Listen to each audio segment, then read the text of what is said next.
All right, so glad that you are going to create your own visibility planner using this Trello template.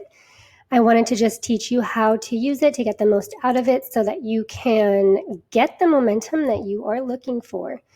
First things first, when you open this link, you'll see this big photo that says do not use this board. So how you're going to make a copy is up at the top. It says create board from template.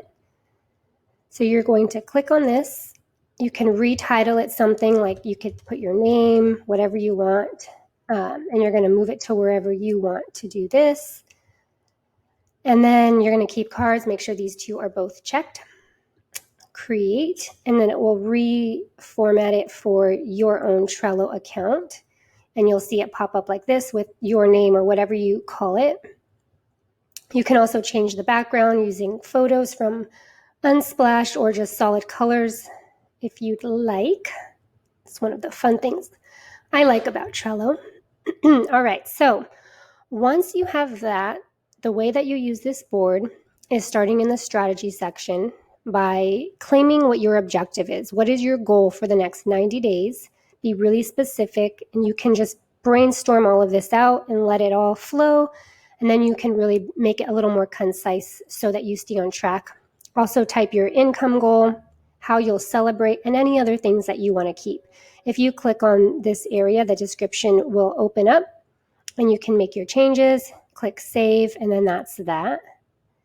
Success metrics are based on your goal. What metrics are you going to track weekly, monthly, so that you know that you're growing, you're on track, and then you'll also know when you actually hit your goal. So for example, if you want to grow your email list, is it by 100 in a month? Is it by 500 over the 3 months? Whatever your goal is, make it so specific so that you see the weekly growth as well as the bigger picture once you actually hit that goal. That's how you can create these success metrics. And then finally, platforms.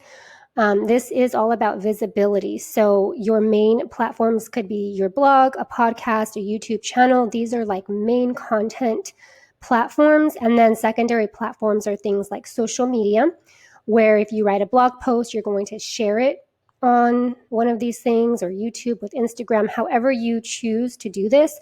I just want you to really stick to one place for each of these. And your whole platform might just be Instagram or might just be Facebook. So you can play around with this, but I don't want you to think that you have to create content and get visible on all of these platforms. That's overwhelming. It'll keep you stuck. And that's actually not even the best way to grow and gain the momentum you want, because you're not giving your full attention to one community, one audience in one space. So you really want to focus on one place, maybe two if they are complementary and work together. That way you really build an audience there, and then from there you'll be able to grow.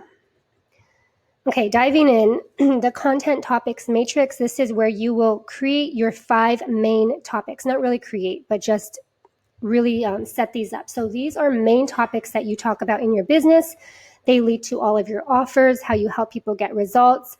So a couple of examples for me, one of them might be content creation. Another one might be social media. And then what I'll do when I open this up, you just literally type over this to whatever your main topic is. And then for each main topic, I want you to list out 10 to 20 title ideas. And so if I say you do a minimum of 10 for each one, that gives you 50 pieces of content ideas that you can then go and put into your calendar and start creating, so that you're giving a lot of value, you're teaching your audience, building your authority, and eventually you're going to make offers and get them to start working with you. What I love about this matrix idea is that if you have 5 topics and you have minimum of 10 titles under each one, that gives you 50 ideas of what you can create over all of these topics. So you're just really giving out crazy value, lots of ideas. And one of the key things here is to remember to keep these titles short and sweet. I know that you want to probably give and give and give and pack all of it into one post, one blog post, one podcast episode. But if you can really give some bite-sized information and give them action steps, that's going to go so much further, because just like I mentioned about the overwhelm, if you give your audience too much to consume and take action with, it's likely that they won't do anything. So we want you, especially with your content and your free things that you're putting out, we want you to focus on some more specific, simpler, value-packed, I say packed again, but really it's not packed, simple ways that you can teach your audience something. So it's like 1, 2, 3, do these 3 things, and your content is going to be so consistent and on point, right?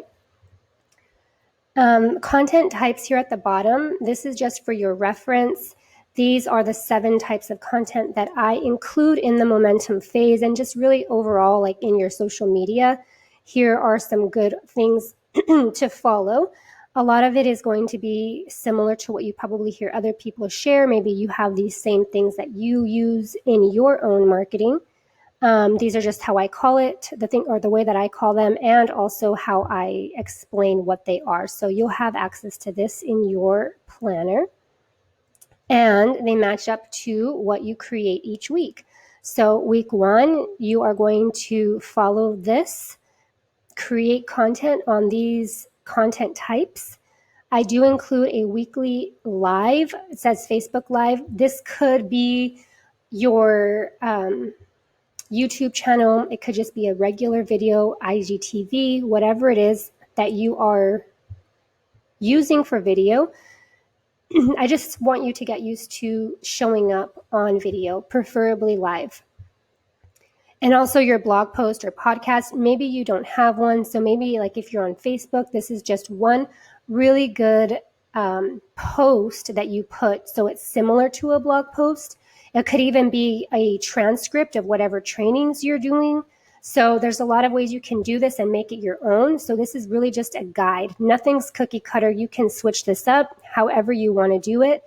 This is just my way of setting you up so that you are giving value, you're engaging with your audience, and you're also teaching them exactly what it's like to work with you, because you are doing things like relating to them.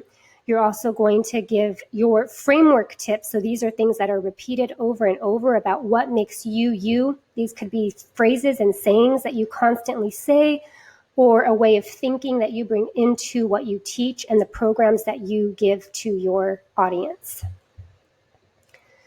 In week 2, it's very similar. The only thing that gets added into the mix is introducing a free gift, which is your opt-in, and you'll start sharing that a couple of times. So the momentum phase is really ideal for you to get some, exactly what it's called, momentum, get some buzz and engagement. So you're cultivating an audience. You're learning how to talk to them. You're inviting them to learn to interact with you by market research questions, engagement questions, conversations, and always letting them know that you have free goodies that you can share with them, just like this Trello board that I'm giving you is an opt-in. So you might have something similar. It could be a checklist, a video series, whatever it is, but you just want it to match up to what your offer is. So if you already have a service or a product, great. Make sure your free gift totally ties into that, or whatever you're thinking about offering based on your expertise. It should be a journey that your audience goes through, so that it's like your opt-in leads to the offer, and it just flows really nicely. Week 4 is very similar, again, having the opt-ins. The momentum phase can be repeated over and over again. Ideally, it would go into the next phase, which is a launch of some sort where you invite people to work with you and you actually get clients. But that comes after you've already created a community and you've warmed them up. So this is what the momentum phase is for. A bonus goal that I really hope you take me up on is to get visible on other people's platforms. So other people that have a similar audience. However, you're not in direct competition, because, that's not cool. They probably wouldn't like it, and you probably won't either unless you guys set it up right. But somebody who's complementary to you would be an excellent candidate to ask if you can be on their podcast, give a free training in their Facebook group, have a conversation on their YouTube show, whatever it is that they do. But if you can do this once a week, that's going to help you grow your community even faster, because whatever you can invite them to. So if your goal in the next 90 days is to grow your list, your opt-in is going to be the great place for you to send that audience to, so then you're growing your list using other people's platforms. And it's not anything shady. It's actually very collaborative, but again, it has to be set up right where you are delivering great value, you're helping them with something, and then you're also getting to grow your own audience. If you're growing your Facebook group, same thing, you invite them on this podcast, Facebook group, whatever it is, you invite them to join you in your Facebook group. And again, whatever it is that you are focusing on growing, this is a great way to get that momentum going even more. Moving over to these last few lists, these are your weeks. So these match up to each of the momentum phase weeks, just laid out a bit more so you can actually plan in here. So you're going to do an engagement post on the Sunday. This is fun to do GIFs or colored backgrounds, something that's easy. You know, people on Sunday, think about what they're doing. Think about what you're doing. You're hanging out with family. Maybe you're prepping for the week. So you kind of scroll through Facebook or Instagram, and you don't want to have to overthink yet. It's not quite Monday. Maybe you're not in work mode. So something that's fun here is like share a GIF of how excited, type and talk, you are for the week. Okay, so then you can do this on a colored background, or you can just copy that over to Facebook.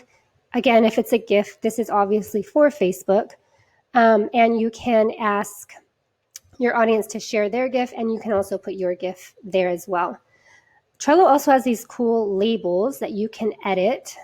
So I have some things already in here, but you can choose to edit the orange one, that to say that orange means that you're going to make a GIF when you post this. Just for your reference, you can add due dates, attach pictures, however you want. But like this is an example of what you would do for Sunday. And then for week 1 on day 2, which is Monday, you want to do a market research question. You can also make these really easy and fun, like Facebook Live, love it or hate it, and why, okay? So that might be something that I choose to put, and I'm going to post it with a picture. Let me just quickly find one. It's about Facebook Lives, but obviously this is not what I would put. What I like about creating your content, I guess, and planning it out here in Trello is that it'll show up for you this way. And it just visually gives you an idea of what you are creating and putting out on your social media platforms. And then you can always come back, repurpose it, tweak things, use it again. And for me, the visual just makes it really appealing, where I love coming into my Trello boards, my content planning systems, and actually creating things. Again, I have this for my podcast episodes, like the workflow with my assistant. I use it for launches. I have a whole launch strategy planned out in Trello, which actually does include the momentum phase. So again, that's what comes next after you've already warmed up your audience and you've created the momentum that you want. But this is just a great start. And my clients have seen really great success when they follow this and they keep showing up. So that's the key is, you want to create good content and keep showing up for your audience so that they know you are showing up for them. They know where to find you. And also just that they start to get comfortable learning from you, because when you do make an offer, you want them to know, like, and trust you and feel like, hey, this is the next best thing that I need because of what you've taught them prior to. All right, I hope you have fun planning, and I cannot wait to see how much more visible you get from this.